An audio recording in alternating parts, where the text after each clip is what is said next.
জলবায়ু পরিবর্তনের বিরূপ প্রভাব মোকাবেলা, পরিবেশের ভারসাম্য রক্ষা, বনভূমির পরিমাণ বৃদ্ধি, জীববৈচিত্র্য সংরক্ষণ এবং সবুজ বাংলাদেশ গড়তে নির্বাচনী প্রতিশ্রুতি অনুযায়ী ৫ বছরে ২৫ কোটি বৃক্ষরোপণের কর্মসূচি হাতে নিয়েছে বর্তমান সরকার।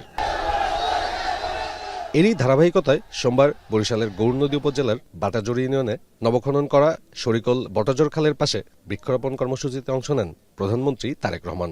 এ সময় প্রধানমন্ত্রীর নেতৃত্বে একযোগে ২৫০০ বৃক্ষরোপণ করা হয়। প্রধানমন্ত্রী বলেন, পরিবর্তিত জলবায়ু পরিস্থিতিতে বাংলাদেশকে রক্ষা করতে সবাইকে একযোগে কাজ করতে হবে। আহ্বান জানান বৃক্ষরোপণ ও প্রকৃতির ওপর যত্নশীল হওয়ার। এখন আগের মতন শীত পড়ে না, আবার গরমের সময় অনেক বেশি গরম পড়ে। তো এই যে সব সমস্যাগুলো যদি আমাদেরকে সমাধান করতে হয় বা এই সমস্যার কষ্টটা যদি কমিয়ে আনতে হয়, আমাদেরকে সারা দেশে অনেক গাছ লাগাতে হবে। এরপর গৌরনদীর অশ্বিনী কুমার ইনস্টিটিউশন মাঠে ফ্যামিলি কার্ডের উপকারভোগী নারীদের সাথে মতবিনিময়ে অংশ নেন প্রধানমন্ত্রী তারেক রহমান। এ সময় তিনি সুবিধাভোগী কয়েকজন নারীর সাথে সরাসরি কথা বলেন। বিশ্বকাপ দেখুন বায়োস্কোপ প্লাসে, সব নেটওয়ার্কে, সব ডিভাইসে। আমাদের লক্ষ্য এটাই, আমাদের উদ্দেশ্য এটাই যে আমাদের মায়েরা যাতে একটু হলেও ভালো থাকতে পারে। মতবিনিময়ে প্রধানমন্ত্রী বলেন, প্রান্তিক নারীদের স্বাবলম্বী করতে কাজ করছে বর্তমান সরকার।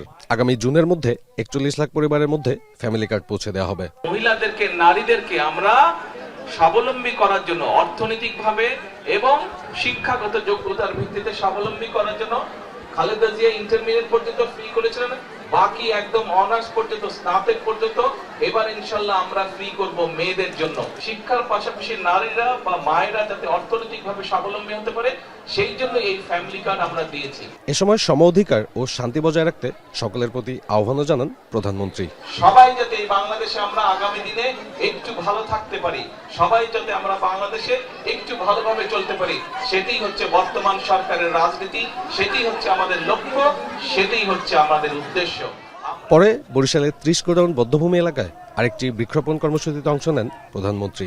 আমি আপনাদের সকলকে অনুরোধ করব যে এই প্রত্যেকটি গাছের, এই ৩৫০ গাছের যত্ন আমাদেরকে নিতে হবে। সরকার প্রধানের এই আগমন ঘিরে যেন প্রাণ ফিরেছে দক্ষিণাঞ্চলে। দিনব্যাপী নানা কর্মসূচির মধ্যে দিয়ে সরকারের উন্নয়ন পরিকল্পনা, জনকল্যাণমূলক ও পরিবেশ সংরক্ষণের নানা দিক তুলে ধরেন প্রধানমন্ত্রী তারেক রহমান।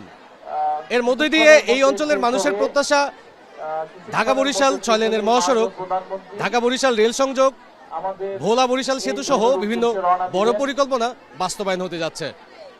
সাব্বির রোজ, এখন বরিশাল।